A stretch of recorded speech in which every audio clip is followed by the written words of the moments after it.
정말 말도 안 되는 사건이 벌어졌습니다. 뉴욕의 명문 병원인 마운트 시나이 병원이 단 8분짜리 영상 하나로 발칵 뒤집혔다고 하는데요. 일부 고위 의료진은 격렬한 반발까지 보이고 있을 정도라고 합니다. 놀라운 건 이 중심에 한국 의료 시스템이 있다는 점이죠. 이런 상황을 보고 미국 보건복지부 장관은 결국 폭탄 발언을 했다고 합니다.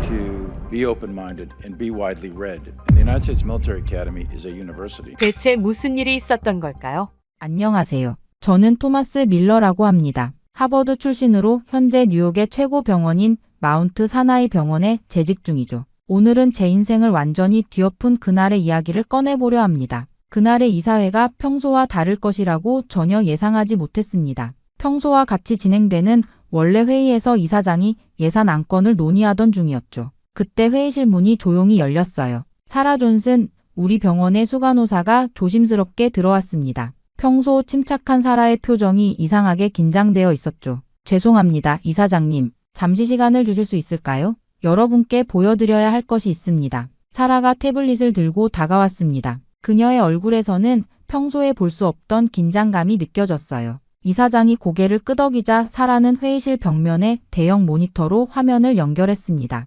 모니터에 나타난 건 지하철 CCTV 영상이었어요. 화질이 그리 좋지 않았지만 내용은 충분히 알아볼 수 있었습니다. 지하철 안 어떤 노인이 갑자기 쓰러졌고 주변 사람들이 당황하는 모습이 보였어요. 그 순간 한 10살 남짓의 초등학생으로 보이는 아이가 앞으로 나섰습니다. 아이는 놀랍도록 침착하게 노인의 상태를 확인하고 주머니에서 휴대폰을 꺼내 무언가를 눌렀어요. 아이의 입모양으로 보아 응급신고를 하는 것 같았습니다. 하지만 더 놀라운 건 그 다음이었어요. 아이는 노인의 기도를 확보하고 옆으로 눕혀 회복 자세를 취하게 했습니다. 주변 어른들이 당황해하는 동안에도 아이는 침착하게 상황을 주도했죠. 영상은 구급대원들이 도착해 노인을 실어가는 장면으로 마무리되었습니다. 회의실은 갑자기 조용해졌어요. 누군가가 중얼거렸습니다. 저게 한국이라고요? 사라가 고개를 끄덕였습니다. 네, 서울의 지하철에서 일어난 일이라고 해요. 초등학생이 심정지 환자를 구한 영상인데 지금 세계적으로 화제가 되고 있습니다.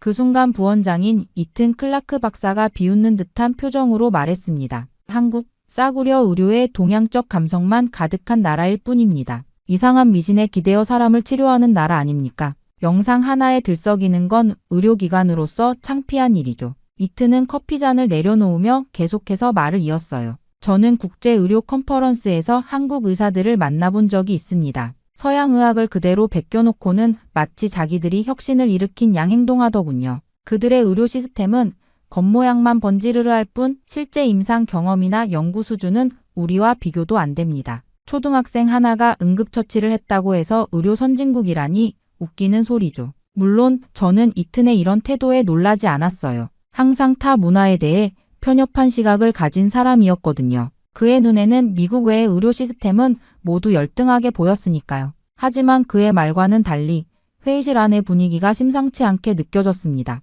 사라가 다시 말을 이었어요. 이 영상은 어제부터 CNN, BBC 일본 NHK까지 보도하고 있습니다. 전 세계 미디어가 한국은 새로운 의료 선진국인가? 라는 주제로 특집 기사를 내고 있어요. 이 말에 회의실의 공기가 무거워졌습니다. 저는 창밖을 바라보았어요. 뉴욕의 빌딩숲 위로 구름이 천천히 흘러가고 있었죠. 우리 병원이 세계적 명성을 가진 병원으로서 이런 화제에 어떻게 대응해야 할지 고민하는 분위기가 감지되었습니다. 이사장이 목을 가다듬었습니다. 그의 표정은 진지했어요. 우리는 이 사안을 그냥 넘길 수 없습니다. 이게 사실인지 확인하고 대응 전략을 세워야 해요. 한국의 의료 시스템이 정말 그렇게 발전했다면 우리도 배울 점이 있을 수 있습니다. 이후 이사장은 천천히 저를 가리키며 토마스 밀러 박사인 제가 직접 한국에 다녀와 병원을 대표해 현지 의료 시스템을 확인하고 객관적인 보고서를 작성해달라고 했습니다. 순간 머릿속이 하얘졌습니다. 응급의학과 교수로서 저는 하버드 출신의 전문가였지만 아시아는 제게 완전히 다른 세계였어요. 회의실 안의 무거운 침묵 속에서 저는 목소리를 가다듬었습니다. 저는 아시아 문화에 익숙하지 않고 한국어도 전혀 모른다며 다른 적임자가 있을 것 같다고 말했죠. 그 순간 이튼이 비웃음을 감추지 않으며 끼어들었습니다. 그는 제가 감정에 휘둘릴 일도 없을 테니 객관적인 평가를 위해 오히려 좋을 수도 있다고 비꼬았어요. 회의실에 잠깐 웃음이 흘렀습니다. 하지만 이사장의 표정은 진지했죠. 그는 제가 응급의학 분야에서 가장 객관적인 판단력을 가진 의사라며 이번 일이 단순한 호기심이 아닌 병원 이미지와 직결된 문제라고 강조했습니다. 주요 방송사에서 공식 견해를 문의해온 상황이었어요. 제 마음은 이미 무거워졌습니다. 이런 상황에서 거절하는 건 사실상 불가능했죠. 회의실 창문 너머로 보이는 맨해튼의 풍경을 바라보며 깊은 한숨을 내쉬었어요. 저는 보고서 제출 기한을 물었고 이사장은 2주면 충분할 것이며 국제교류팀에서 필요한 모든 준비를 도울 것이라고 말했습니다.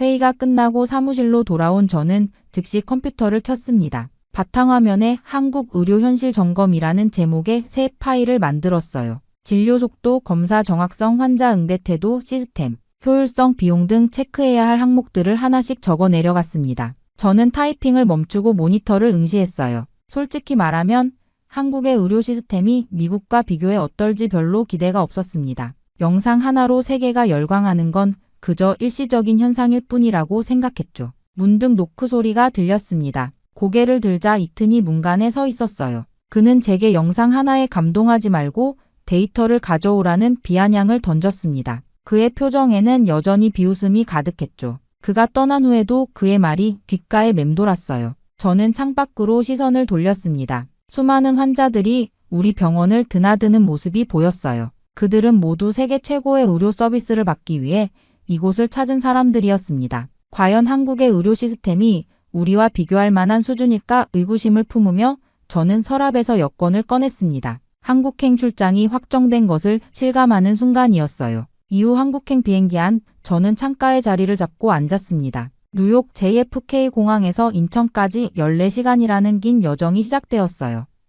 비행기가 활주로를 달리기 시작했을 때 저는 창밖으로 점점 작아지는 맨해튼의 풍경을 바라보았습니다. 병원의 고층 건물도 어딘가에 있겠지만 이제는 그저 작은 점처럼 보일 뿐이었죠. 옆자리는 다행히 비어 있었습니다. 기내식이 나오기 전 저는 노트북을 꺼내 전에 만들어둔 파일을 열었어요. 한국 의료 시스템 점검을 위한 체크리스트였습니다. 진료 속도, 검사 정확성, 환자 응대 태도, 시스템 효율성, 비용. 이 모든 항목에 대해 꼼꼼히 확인해야 했죠. 화면 속 빈칸들을 바라보며 저는 슬며시 냉소적인 미소를 지었습니다. 아마도 이 항목들은 전부 기준 이하일 것이라고 예상했어요. 영상 하나에 세계가 속고 있는 거라고 생각했죠. 저는 이 항목들 옆에 예상 결과도 적어 넣었습니다. 진료 속도는 느릴 것, 검사는 부정확할 것, 환자 응대는 형식적일 것, 시스템은 비효율적일 것, 비용은 글쎄요, 이건 미국보다 저렴할 수도 있겠지만 그만큼 질이 떨어질 거라 생각했어요. 승무원이 다가와 음료를 건넸습니다. 차가운 물 한 잔을 받아 마시며 저는 창밖을 바라보았어요. 태평양 위로 비행기가 날아가고 있었죠. 멀리 수평선이 보였습니다. 마치 제가 알던 세계와 이제부터 경험할 세계 사이의 경계선처럼 느껴졌어요. 노트북을 다시 보니 화면 속 차트와 표들이 제 냉정한 시선을 반영하고 있었습니다. 이미 결론을 내린 상태에서 증거를 찾으러 간다는 게 얼마나 비과학적인 접근인지 알고 있었지만 이상하게도 저는 한국의 의료 시스템이 기대 이하일 거라는 확신이 들었어요. 하지만 제 표정엔 묘한 긴장감이 흐르고 있었습니다. 의사로서의 직업적 호기심이 슬슬 고개를 들기 시작했어요. 만약 한국의 의료 시스템이 실제로 뭔가 다르다면, 만약 그 영상이 단순한 우연이 아니라 체계적인 시스템의 결과물이라면, 이런 생각들이 머릿속을 스쳐 지나갔지만 저는 재빨리 그 생각을 지워버렸습니다. 비행기가 약간의 난기류를 만났어요. 저는 노트북을 닫고 눈을 감았습니다.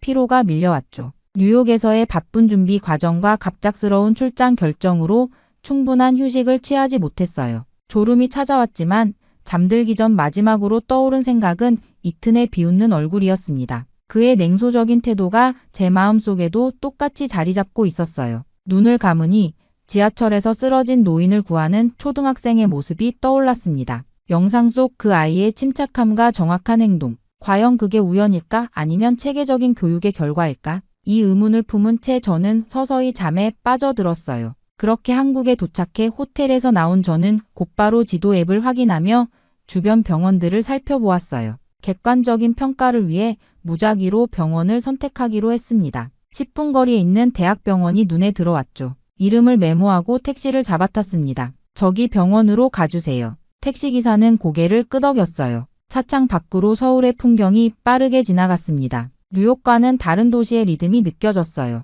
깔끔하게 정돈된 거리, 바쁘게 움직이는 사람들. 저는 슬쩍 노트북을 열어 메모를 확인했습니다. 오늘의 목표는 진료 프로세스와 속도를 확인하는 것이었죠. 병원에 도착하자 현대적인 건물 디자인이 먼저 눈에 들어왔습니다. 로비는 깔끔했고 사람들은 분주하게 오갔어요. 저는 잠시 망설이다 접수창구를 찾아 걸어갔습니다. 그런데 접수창구 옆에 무인 키오스크가 줄지어 있는 것이 보였어요. 호기심에 그쪽으로 향했습니다. 화면을 터치하자 여러 언어 선택 옵션이 나타났어요. 영어를 선택하고 외국인 방문 버튼을 눌렀습니다. 간단한 정보 입력 후 진료과를 묻는 화면이 나왔어요. 내과를 선택했죠. 그리고 신용카드를 넣었습니다. 모든 과정이 끝나는데 걸린 시간은 단 2분이었어요. 키오스크가 접수번호와 대기시간을 알려주었습니다. 예상 대기시간 10분. 저는 믿기지 않아 다시 확인했습니다. 분명 10분이라고 적혀 있었어요. 뉴욕에서는 예약 없이 내원하면 최소 한두 시간은 기다려야 했습니다.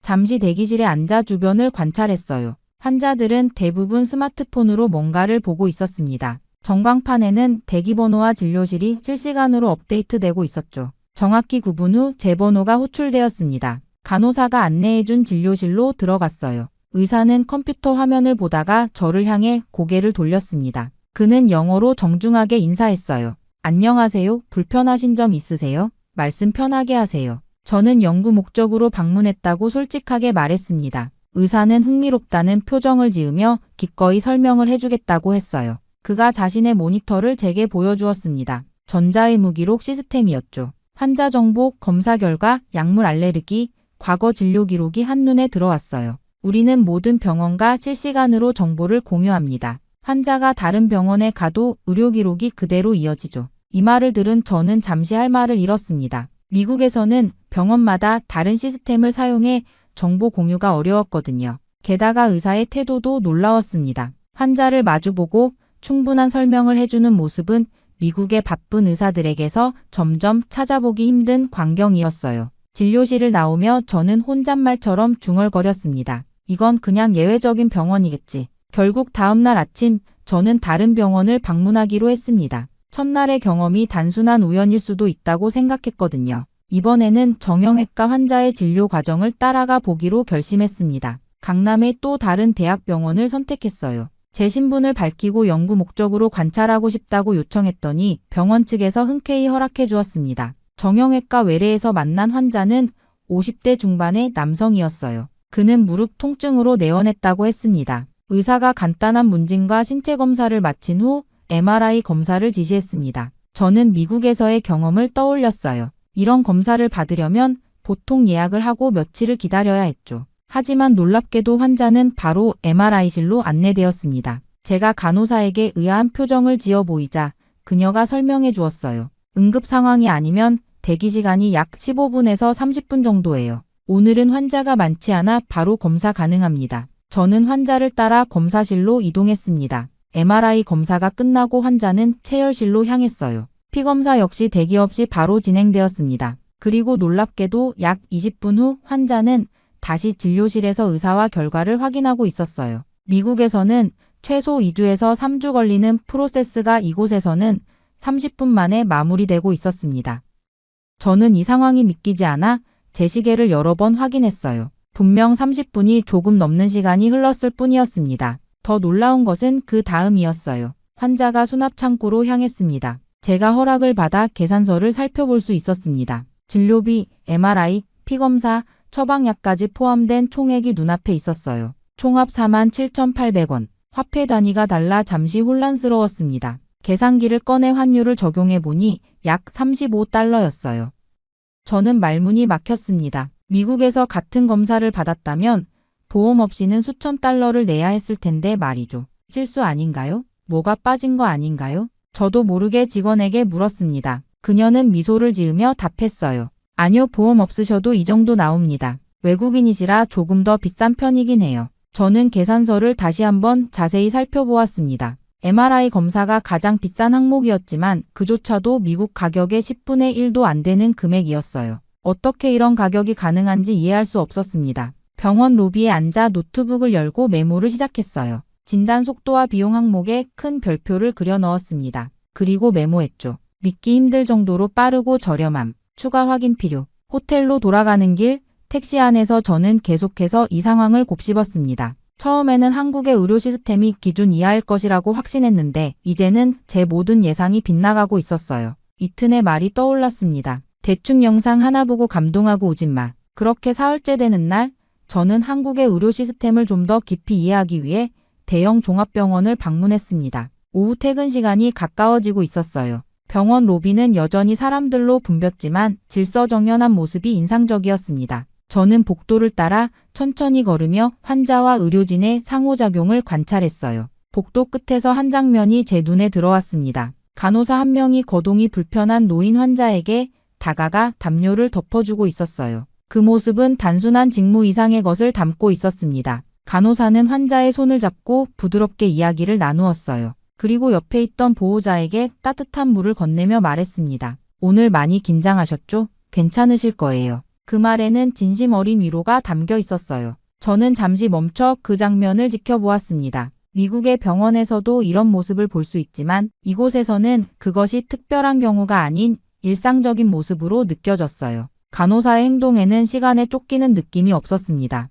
병원 견학을 마치고 나오는 길에 우연히 병원 로비에서 진행 중인 행사를 발견했어요. 시민 응급처치 교육이라는 현수막이 걸려 있었습니다. 호기심에 가까이 다가가 보니 여러 연령대의 시민들이 모여 심폐소생술을 배우고 있었어요. 담당자에게 양해를 구하고 잠시 참관했습니다. 교육 후반부에는 상황극 형식의 평가가 이어졌어요. 지하철에서 사람이 갑자기 쓰러졌을 때 어떻게 대처할 것인가라는 주제였습니다. 저는 인터뷰 형식으로 참가자들에게 질문했어요. 환자가 의식이 없으면 어떻게 하시겠어요? 첫 번째로 대답한 사람은 60대로 보이는 주부였습니다. 그녀는 망설임 없이 대답했어요. 기도를 확보하고 반응이 없으면 바로 119에 신고해야죠.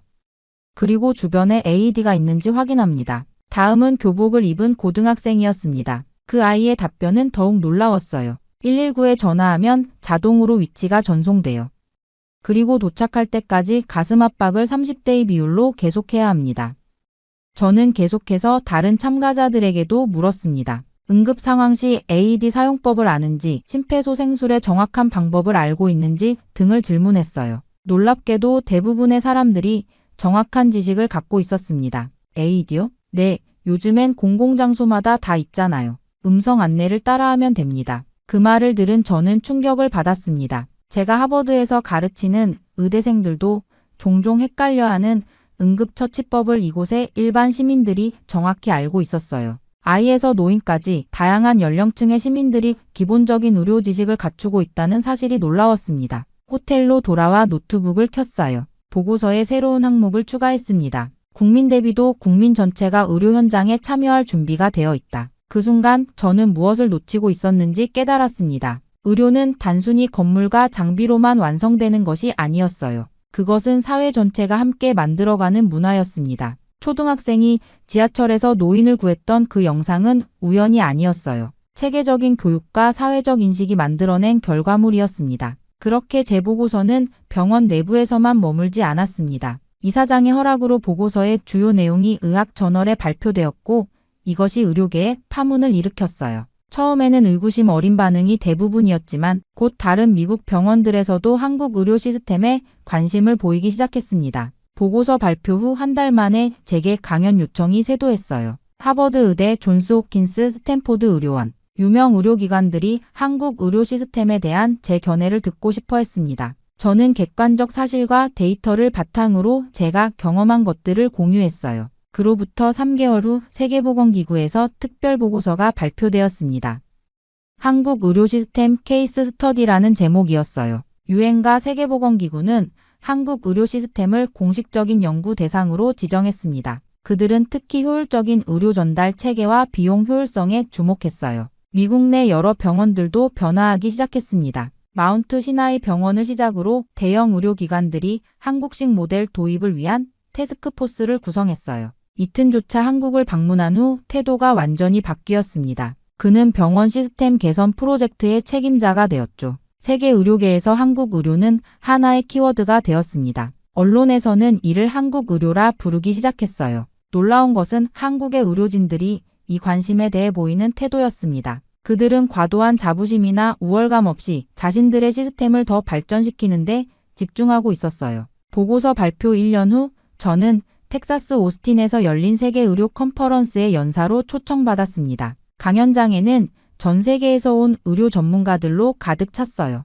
무대에 오른 저는 한국에서의 경험을 공유하며 말을 이었습니다. 진짜 의료란 무엇입니까? 제가 한국에서 배운 가장 중요한 교훈은 의료가 단순한 기술과 장비의 문제가 아니라는 것입니다. 그것은 사람을 중심에 두는 문화와 시스템에 관한 것이죠. 한국은 그 해답을 이미 알고 있었습니다. 청중 속에는 한국에서 온 의료진들도 있었어요. 그들의 얼굴에는 자부심과 함께 겸손함이 공존하고 있었습니다. 그것이 바로 제가 한국 의료 시스템에서 본 정신이었어요. 뛰어난 능력에도 불구하고 겸손함을 잃지 않는 태도. 강연이 끝나고 로비에서 한 한국 의사를 만났습니다. 그는 웃으며 말했어요. 밀러 박사님 덕분에 저희가 오히려 많은 것을 배우게 되었습니다. 외부의 시선으로 보니 저희도 미쳐보지 못했던 장점들이 있더군요. 그 말에 저는 고개를 저었습니다. 아닙니다. 제가 배운 것이 훨씬 많습니다. 우리 모두 서로에게서 배울 점이 있는 것 같네요. 그날 밤 호텔 창문으로 오스틴의 밤 풍경을 바라보며 생각했습니다. 한 초등학생이 지하철에서 취한 작은 행동으로 시작된 이 여정이 이제는 세계 의료계의 변화로 이어지고 있었어요. 그리고 그 중심에는 조용히 하지만 확실하게 세계를 리드하고 있는 한국 의료가 있었습니다. 가끔 사람들이 묻습니다. 왜 한국 의료가 이렇게 발전할 수 있었는지. 저는 이렇게 답합니다. 그들은 기술과 인간성의 효율성과 따뜻함의 균형을 찾았기 때문이라고요. 그리고 무엇보다 그들은 의료의 본질인 사람을 잊지 않았기 때문입니다. 이제 우리도 사람을 먼저 보아야 합니다. 정말 말도 안 되는 일이 일어났습니다. 최근 미국 트럼프 대통령이 직접 국방부 긴급회의를 소집했다고 합니다. 충격적인 건 이 상황의 중심에 바로 한국이 있다는 점인데요. 심지어 직접 한국에 다녀온 미 국방부 장관이 한 말은 모든 일을 경악하게 만들었다고 합니다. Some perspective with regards to our regret that the citizens. 대체 무슨 일이 있었던 걸까요? 안녕하세요. 저는 윌리엄 브래드쇼라고 합니다. 미국 국방부 장관이죠. 펜타곤의 중심부에서 세계에서 가장 강력한 군사력을 지휘하는 위치에 있다고 보면 됩니다. 가장 강한 국방력을 가진 나라의 장관인 만큼 항상 저는 자부심을 가지고 살아왔습니다. 물론 그 회의가 있기 전까지는 말이죠. 그늘도 저는 여느 때와 같이 각종 보고서를 검토하며 하루를 시작했습니다. 그때 갑자기 비서가 다급하게 사무실 문을 두드렸어요. 장관님, 긴급회의가 소집되었습니다. 지금 바로 상황실로 와주셔야 합니다. 비서의 표정이 심상치 않았습니다. 저는 즉시 자리에서 일어나 상황실로 향했죠. 상황실에 들어서자 합동참모본부의 고위 장성들이 이미 자리에 앉아 있었습니다. 로버트 윌슨 합동참모본부 의장도 심각한 표정으로 앉아 있었어요. 분위기가 무겁고 긴장감이 감돌았죠. 그때 로버트 윌슨이 천천히 고개를 들어 저를 바라봤어요. 트럼프 대통령이 백악관으로 우리를 호출했다며 지금 바로 가야 한다고 했습니다. 저는 눈썹을 치켜 올렸습니다. 백악관의 긴급 호출이라니. 분명 심각한 상황이 발생한 게 틀림없었어요. 우리는 즉시 이동했고 30분 후 백악관 오벌 오피스에 도착했습니다. 트럼프 대통령은 책상 앞에 앉아 있었고 그 앞에는 빨간색 표지에 기밀 보고서가 놓여 있었죠. 이것이 우리를 급하게 부른 이유인가 싶었습니다. 트럼프의 표정은 무겁고 진지했어요. 트럼프 대통령은 우리에게 자리에 앉으라고 손짓했습니다. 우리가 자리에 앉자 그 빨간 표지의 보고서를 우리 앞으로 밀어냈어요. 저는 표지를 보았고 그 제목에 잠시 당황했죠. 한국 방산산업 분석이라는 제목이 선명하게 적혀 있었습니다. 트럼프 대통령은 고개를 끄덕이며 이 보고서를 철저히 검토하라고 지시했습니다. 상당히 충격적인 내용이 담겨 있다고 강조했어요. 솔직히 저는 잠시 웃음을 참을 수 없었어요. 한국이라니요? 우리가 수십 년 동안 보호해온 그 작은 나라 말입니까? 이게 대체 무슨 농담인지 이해할 수 없었죠. 심지어 지금은 대통령도 없어 곧 북한에 잡아먹힐지도 모르는 나라인데 주한미군이 빠지면 사실상 이빨 빠진 호랑이라고 봐도 무방하니까요. 그래서 저는 코웃음을 치며 대통령에게 한국은 그냥 미국이 지켜주는 나라라고 언급했습니다. 그러나 트럼프와 윌슨의 표정은 변하지 않았어요. 오히려 더 심각해졌죠. 윌슨은 제 생각을 이해하지만 보고서를 읽어보면 제 생각이 바뀔 거라고 말했습니다. 저는 의아한 표정으로 보고서를 열었어요. 첫 페이지부터 이해가 되지 않았습니다. 한국의 방산 산업에 관한 내용이었는데 그 규모와 기술력이 제가 알고 있던 것과는 완전히 달랐죠. 저는 의심스러운 눈초리로 보고서를 훑어보았습니다. 무엇이 그렇게 중요하길래 트럼프 대통령까지 직접 나서서 우리를 호출한 것일까요? 트럼프 대통령은 이 정보가 CIA, NSA, 국방정보국 모두 확인한 것이라고 강조했습니다. 그리고 더 자세한 내용을 직접 확인해보라고 지시했어요. 저는 보고서를 주의 깊게 살펴보기 시작했습니다. 저는 어안이 벙벙했습니다. 대체 이 보고서에 뭐가 있기에 국방부 장관인 제가 직접 한국에 가야 한다는 것일까요? 보고서를 더 자세히 훑어보기 시작했죠. 윌슨은 이것이 단순한 보고서가 아니라 우리 국가 안보의 미래가 걸린 중요한 문제라고 강조했습니다. 저는 벌써부터 머리가 지끈거렸어요. 이게 대체 무슨 상황인지 이해할 수 없었습니다. 한국이 그렇게 중요한 나라였나요? 우리가 항상 보호해주던 그 나라가 국가 안보와 무슨 관련이 있다는 것일까요? 트럼프 대통령은 보고서를 철저히 검토하라고 다시 한번 강조했습니다. 저는 아직도 혼란스러웠지만 대통령의 지시에 반박할 수는 없었어요. 자리에서 일어나 보고서를 들고 회의실로 돌아가기로 했습니다. 그렇게 저는 펜타곤에 도착해 제 사무실로 돌아왔습니다. 저는 책상에 앉아 그 빨간 보고서를 펼쳤어요. 그리고 그 순간 제 눈앞에 펼쳐진 내용들을 보고 저는 점점 표정이 굳어갔습니다. 한국의 방산 수출 통계였어요. 제 눈을 의심할 수밖에 없었죠. 한국이 세계 방산 수출 4위라니 이게 사실일 리 없었습니다. 두 번째 페이지, 세 번째 페이지로 넘어갈수록 제 표정은 점점 굳어갔어요. 그래프와 숫자들이 명확하게 보여주고 있었습니다. 나토 회원국들이 미국제 무기 대신 한국산 무기를 선택하는 비율이 급증했다는 통계. 특히 폴란드, 에스토니아, 체코 등 동유럽 국가들의 한국 무기 도입률이 놀라웠습니다. 이럴 수가. 저는 중얼거렸어요. 페이지를 더 넘기자 합동참모본부 전략분석팀의 보고서가 나왔습니다. 내용은 더욱 충격적이었어요. 한국이 세계 방산 시장의 핵심 강자로 떠오르고 있습니다. 특히 K-21 보병 전투장갑차와 K-239 천무 다연장 로켓은 미국산 제품을 상당 부분 대체하고 있으며 가성비와 성능 면에서 우리를 앞서고 있습니다. 저는 이 부분에서 잠시 읽기를 멈췄습니다. 가슴이 답답했어요. 한국이 미국보다 나은 무기를 만든다니 이건 있을 수 없는 일이었죠. 우리는 세계 최고의 군사 강국이었습니다. 그것은 변할 수 없는 사실이었어요. 그러나 보고서는 냉정하게 사실만을 이야기하고 있었습니다. 2023년 이후 한국의 방산 수출액은 2배 이상 증가했으며 우크라이나 전쟁 이후 유럽 국가들의 한국산 무기 도입이 급증했다는 내용이었어요. 전화가 울렸습니다. 트럼프 대통령이었어요. 보고서 다 읽었나? 네, 읽고 있습니다만. 이게 정말 사실입니까? 그래서 자네가 직접 확인해야 하는 거야. 한국으로 가서 직접 보고 진실을 파악하고 오게. 트럼프의 목소리에는 여지가 없었습니다. 저는 내심 반발했어요. 국방부 장관이 한국 같은 작은 동맹국에 가서 무기 체계를 살펴본다니 이건 내 위신에 관한 문제였죠. 하지만 대통령의 명령은 거부할 수 없었습니다. 알겠습니다. 언제 출발하면 될까요? 내일 아침. 모든 준비는 끝났어. 다음 날 아침 저는 짐을 챙기며 불쾌한 기분을 감출 수 없었어요. 국방부 장관이 동맹국 시찰 같은 잡무에 시간을 뺏긴다는 것이 못마땅했습니다. 하지만 출발 전 마지막으로 한국 방산에 대해 좀 더 조사해보기로 했어요. 제 태블릿으로 국방부 기밀 데이터베이스에 접속했습니다. 한국 방산을 검색어로 입력했어요. 수백 개의 문서가 나왔습니다. 그중 최신 보고서 몇 개를 선택했죠. 첫 번째 파일은 K-21 보병 전투장갑차에 관한 것이었습니다. 이미지를 보는 순간 제 눈이 커졌어요. 우리 브래들리 장갑차와 비슷하면서도 더 날렵한 디자인이었습니다. 자세한 스펙을 읽으며 저는 점점 놀라기 시작했어요. K-21은 120mm 박격포를 장착할 수 있다고 했습니다. 이건 기존 장갑차보다 훨씬 강력한 화력이었어요. 방어력도 우수했지만 특히 기동성 부분에서 미군 장갑차보다 앞선다는 평가가 있었습니다. 저는 깊은 한숨을 내쉬었어요. 더 충격적인 것은 이 K-21을 중동과 유럽 여러 국가가 도입을 검토 중이라는 정보였습니다. 우리의 시장을 잠식하고 있다니 이건 예상치 못한 일이었어요. 다음 문서는 K-239 천무에 관한 것이었습니다. 한국판 HIMARS라는 별명이 붙어 있었어요. 사거리가 80km에서 160km까지 GPS 유도 미사일까지 발사할 수 있다고 했습니다.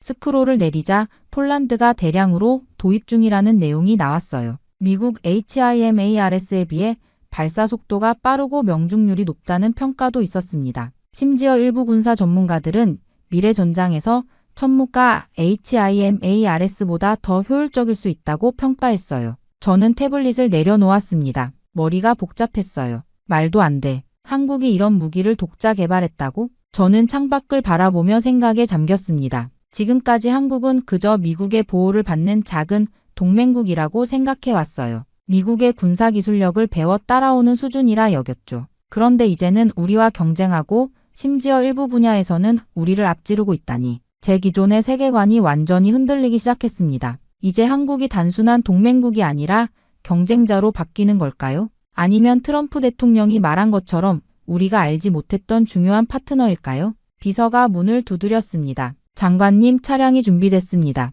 공항으로 출발하셔야 합니다. 그렇게 14시간의 긴 비행 끝에 인천국제공항에 도착했습니다.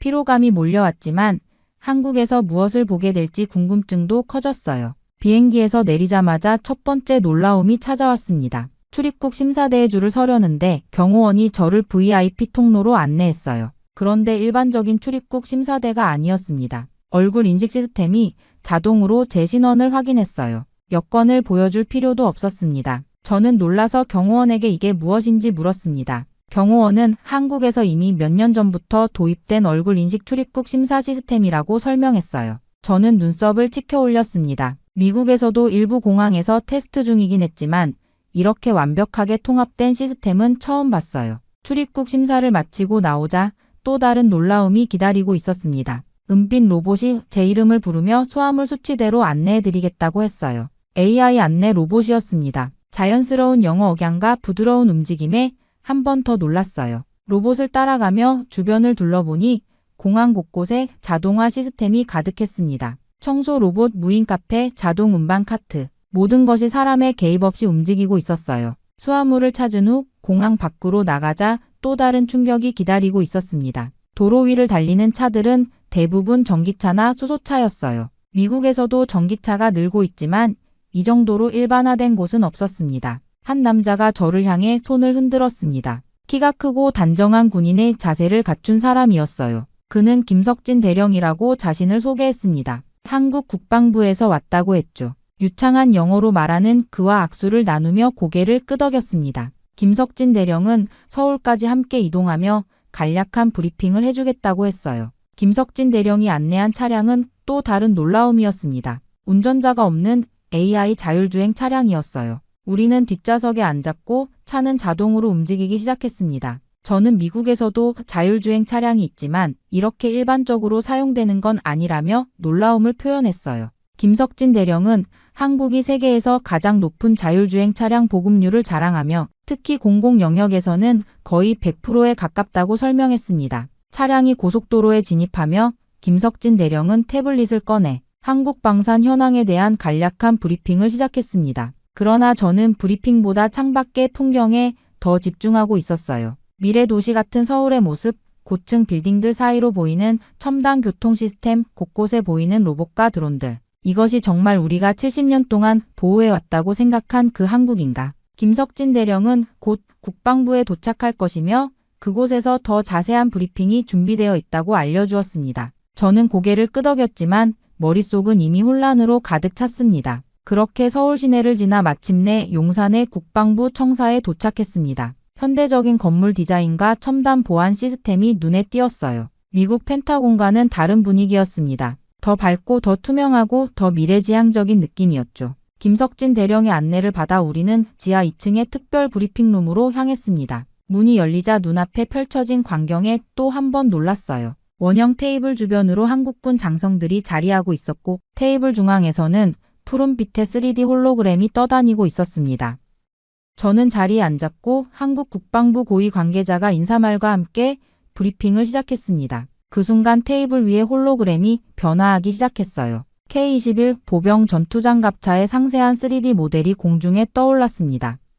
홀로그램은 K-21의 내부 구조까지 세밀하게 보여주었어요. 이전에 봤던 자료보다 훨씬 자세했습니다. 특히 120mm 박격포와 통합된 모습, 방어 시스템의 배치, 엔진의 구조까지 모든 부분이 완벽하게 시각화되어 있었어요. 설명을 들으면서 저는 점점 더 놀라워졌습니다. 이 장비는 우리의 브래들리보다 여러 면에서 앞서 있었습니다. 홀로그램이 다시 변하면서 이번에는 K239 천무 다연장 로켓 시스템이 나타났어요. 발사대의 구조, 미사일의 내부 부품, 유도 시스템까지 모든 것이 입체적으로 보였습니다. 브리핑 담당자는 천무의 사거리와 정확도에 대해 설명하며 심지어 미국 HIMARS보다 천무가 낮다는 평가도 있다고 언급했어요. 저는 그 말에 눈썹을 치켜 올렸습니다. 그건 있을 수 없는 일이었어요. HIMARS는 세계 최고의 다연장 로켓 시스템이었습니다. 적어도 저는 그렇게 알고 있었죠. 그때 홀로그램이 실제 발사 실험 영상으로 전환되었습니다.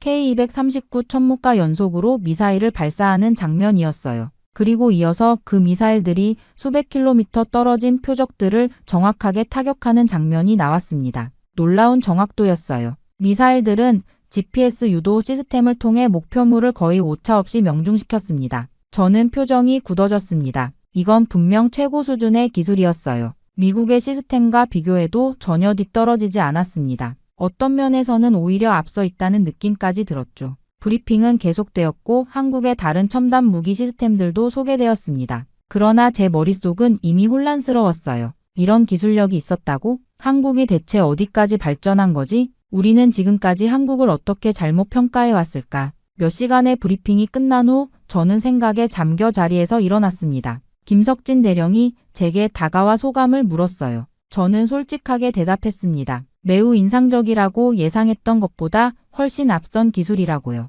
김석진 대령은 미소를 지으며 이건 시작에 불과하다고 말했습니다. 내일은 실제 장비들을 보여줄 예정이라고 했어요. 그 말을 듣는 순간 저는 비로소 트럼프 대통령이 저를 직접 보내라고 한 이유를 완전히 이해했습니다. 다음 날 아침 김석진 대령은 제게 오늘의 일정을 알려주었습니다. 평택에 있는 캠프 험프리스를 방문할 예정이라고 했어요. 이번에는 주한미군을 직접 만나보게 될 것이라고 했습니다. 저는 안도감을 느꼈습니다. 드디어 익숙한 얼굴들을 만날 수 있게 된 것이죠. 자율주행 차량을 타고 서울에서 평택으로 이동하는 동안 저는 창밖 풍경을 관찰했습니다. 도시 곳곳에 첨단 기술이 적용된 건물들, 스마트 교통 시스템, 도로 위의 수소버스들. 한국은 제가 생각했던 것보다 훨씬 발전해 있었어요. 캠프 험프리스에 도착하자 예상과 달리 주한미군 사령관 마크 필립스 장군이 직접 저를 맞이했습니다. 원래 계획에는 없던 일이었어요. 필립스 장군은 미국에서 국방부 장관이 직접 방문한 것을 큰 영광으로 생각한다며 환영해 주었습니다. 저는 필립스 장군과 함께 그의 사무실로 향했고 김석진 대령은 다른 일정이 있다며 저희를 배려해 자리를 비웠습니다. 미군 기지 안에서 미국인들과만 대화하니 마음이 놓였어요. 이제 솔직한 이야기를 들을 수 있을 것 같았습니다. 필립스 장군의 사무실에 들어서자 창문 너머로 훈련 중인 한국군과 미군이 보였습니다. 저는 그들을 잠시 바라보다가 필립스 장군에게 질문했습니다. 한국 방산산업과 군사력은 실제로 어떤지 그리고 미국과의 관계는 어떻게 변화하고 있는지 물었어요. 필립스 장군은 잠시 침묵하더니 깊은 한숨을 내쉬었습니다. 그리고 놀라운 말을 꺼냈어요. 솔직히 말하자면 한국은 더 이상 우리가 보호해야 하는 나라가 아니라고 했습니다. 한국이 우리를 필요로 하는 것이 아니라 오히려 우리가 한국을 필요로 하는 상황이 되었다고 말했어요. 저는 충격의 말을 잊지 못했습니다. 필립스 장군은 계속해서 설명했습니다. 지난 10년간 한국의 군사력은 놀라운 속도로 발전했고 특히 방산기술 면에서는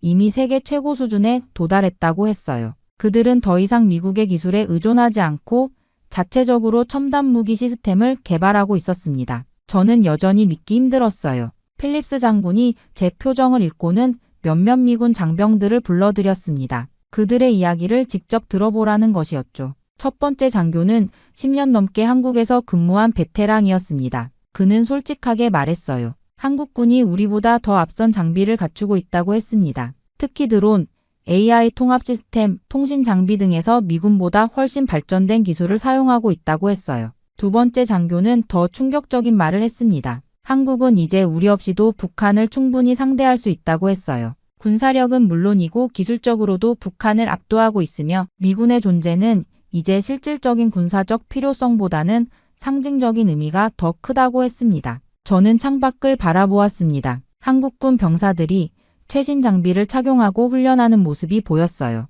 그들의 움직임은 정확했고 장비는 첨단 기술로 가득했습니다. 이제 저는 이해하기 시작했습니다. 우리가 지난 70년간 가지고 있던 한국에 대한 인식은 완전히 잘못된 것이었어요. 그들은 더 이상 우리의 보호를 받는 약한 동맹국이 아니었습니다. 오히려 미래 안보의 핵심적인 파트너였죠. 그렇게 캠프 험프리스에서의 충격적인 발견 이후 김석진 대령은 다음 일정으로 한국 국방과학연구소 방문을 안내했습니다. 저는 여전히 미군 사령관의 말을 곱씹고 있었어요. 우리가 한국을 필요로 한다니, 세계 최강대국인 미국이 한국에 도움이 필요하다니, 이게 말이 되는 소리인가 싶었습니다. 대전에 위치한 국방과학연구소에 도착했을 때 저는 겉으로 보이는 건물의 평범함에 약간 안도했어요. 적어도 이곳은 미국의 연구소들과 비슷하게 생겼으니까요. 하지만 그 안으로 들어서는 순간 저의 안도감은 완전히 사라졌습니다. 연구소장 정지현 박사가 직접 저를 맞이했어요. 50대 중반으로 보이는 그녀는 미국 MIT에서 양자물리학 박사 학위를 받았다고 자신을 소개했습니다. 미국에서 10년간 근무한 뒤 조국으로 돌아와 연구소를 이끌고 있다고 했어요. 정지현 박사는 저를 첫 번째 연구실로 안내했습니다. 문이 열리자 수십 개의 소형 드론이 완벽한 편대를 이루며 공중에서 춤을 추고 있었어요. AI 군집 드론이었습니다. 박사의 설명에 따르면 이 드론들은 개별 명령 없이도 스스로 상황을 판단하고 적응하는 인공지능을 탑재하고 있었죠. 다음 연구실에서는 자율전투 로봇을 시연했습니다. 인간형 로봇이 다양한 지형을 헤치고 다니며 표적을 정확히 타격하는 모습이었어요. 심지어 시뮬레이션 환경에서 적의 공격을 피하며 자율적으로 대응하는 능력까지 갖추고 있었습니다. 세 번째 연구실은 더욱 충격적이었어요. 정지현 박사는 양자 암호통신 시스템을 보여주었습니다. 그녀의 설명에 따르면 이 기술은 해킹이 원천적으로 불가능한 통신 방식이었어요. 정지현 박사가 갑자기 제게 질문했습니다. 미국은 아직 양자 암호통신을 도입하지 않았냐고 물었어요. 저는 당황했습니다. 우리는 아직 실험 단계에 있었죠. 박사는 미소 지으며 한국군은 이미 80% 이상 이 시스템을 적용했다고 말했습니다. 마지막으로 우주 감시 시스템을 보여주었어요. 한국이 자체 개발한 위성들을 통해 지구 궤도의 모든 물체를 실시간으로 추적하는 기술이었습니다. 북한은 물론 주변국의 모든 군사 활동을 24시간 모니터링할 수 있는 시스템이었죠. 모든 것이 너무 충격적이었습니다. 저는 무의식적으로 중얼거렸어요. 우리가 오히려 뒤처지고 있는 것 아닌가 하고요. 정지현 박사는 그 말을 들었는지 잠시 저를 바라보았지만 아무 말도 하지 않았습니다. 연구소 투어를 마치고 저는 김석진 대령과 함께 서울로 돌아가는 차 안에서 깊은 생각에 잠겼습니다. 지금까지 본 것들은 제 기존 세계관을 완전히 뒤흔들어 놓았어요. 한국은 더 이상 미국의 보호를 받는 나라가 아니었습니다. 그들은 이미 미래 전쟁을 준비하고 있었고 어떤 면에서는 미국보다 앞서 있었어요. 그렇게 한국에서의 일정을 마치고 워싱턴으로 돌아오는 비행기 안에서 저는 보고서를 작성했습니다. 모든 경험과 충격적인 발견들을 상세히 기록했어요. 이제 트럼프 대통령과 국방부 고위 관계자들에게 이 사실을 알려야 했습니다. 미국의 국가 안보 전략을 근본적으로 재고해야 할 시점이 왔다고 생각했어요. 워싱턴에 도착하자마자 저는 펜타곤으로 직행했습니다. 비서에게 즉시 국방부 긴급회의를 소집하라고 지시했어요. 1시간 후 합동참모본부 의장과 각군 참모총장, 국방부 고위 관료들이 모두 회의실에 모였습니다. 저는 깊은 숨을 내쉬고 발표를 시작했습니다. 한국에서 본 모든 것, 캠프 험프리스에서 들은 이야기들, 국방과학연구소의 충격적인 기술력까지 모두 솔직하게 전달했어요. 그리고 가장 중요한 결론을 내렸습니다. 한국은 우리가 알고 있던 나라가 아니다. 회의실은 완전한 침묵에 휩싸였습니다. 제 말을 의심하는 시선도 있었지만 대부분은 충격에 빠진 표정이었어요. 로버트 윌슨 합참의장이 먼저 입을 열었습니다. 이미 그들도 한국의 급속한 발전에 관한 정보를 일부 입수하고 있었지만 실상은 제가 확인한 것보다 훨씬 심각하지 않을 것이라 생각했다고 했어요. 회의는 4시간 넘게 계속되었습니다. 모든 정보를 검토하고 미국의 대응 방안을 논의했어요. 마침내 결론에 도달했습니다. 우리는 한국을 더 이상 단순한 보호 대상이 아닌 동등한 파트너로 인정하고 군사기술 협력을 전면적으로 확대해야 한다는 것이었죠. 며칠 후 백악관 내부 회의에서 한국과의 군사기술 협력 확대 방안이 구체화되었습니다. 특히 양자 암호통신, AI 시스템, 우주감시 기술 분야에서 한국과 적극적으로 협력하기로 내부적으로 결정했어요. 이 정보는 아직 대외적으로 알려지지 않았지만 내부 관계자들 사이에서는 큰 변화의 시작으로 받아들여졌습니다. 이것으로 저의 한국 방문은 끝이 났지만 미국과 한국 사이의 새로운 관계는 이제 막 시작되었습니다. 제가 처음에 얼마나 한국을 무시했었는지, 얼마나 그들의 능력을 과소평가했었는지 돌이켜보면 부끄러울 따름이었어요. 세계가 아직 알아채지 못한 변화가 이미 시작되었습니다. 한국은 더 이상 작은 동맹국이 아니라 군사 패권국으로 부상하고 있었습니다. 미국 국방부 장관인 제가 한국을 무시하다가 조사하며 충격을 받고 직접 방문 후 그들의 능력을 인정하게 되었으며 결국 내부적으로 협력을 추진하게 된 것입니다. 세계 최강 미군이 한국의 군사기술에 의존하게 될 수도 있다는 생각, 이전에 저라면 결코 받아들이지 못했을 겁니다. 하지만 이제는 그 현실을 겸허히 인정합니다. 한국이 미래 전쟁을 대비하는 강대국으로 성장했다는 사실을 이제는 분명하게 알게 되었으니까요. 저는 창가에 앉아 지난 여정을 되돌아보았습니다. 한국을 통해 제가 얼마나 많은 것을 배웠는지, 제 마음속에 있던 편견이 얼마나 완전히 깨졌는지 깨달았어요. 선입견 없이 세상을 바라보는 법, 작다고 여겼던 나라의 위대한 잠재력을 인정하는 법, 그리고 진정한 협력의 가치를 한국에서 배웠습니다. 고맙다 한국. 저는 작게 중얼거렸습니다. 당신 덕분에 저는 더 나은 국방부 장관이 될 수 있을 것 같군요. 미래는 아직 써내려가야 할 이야기지만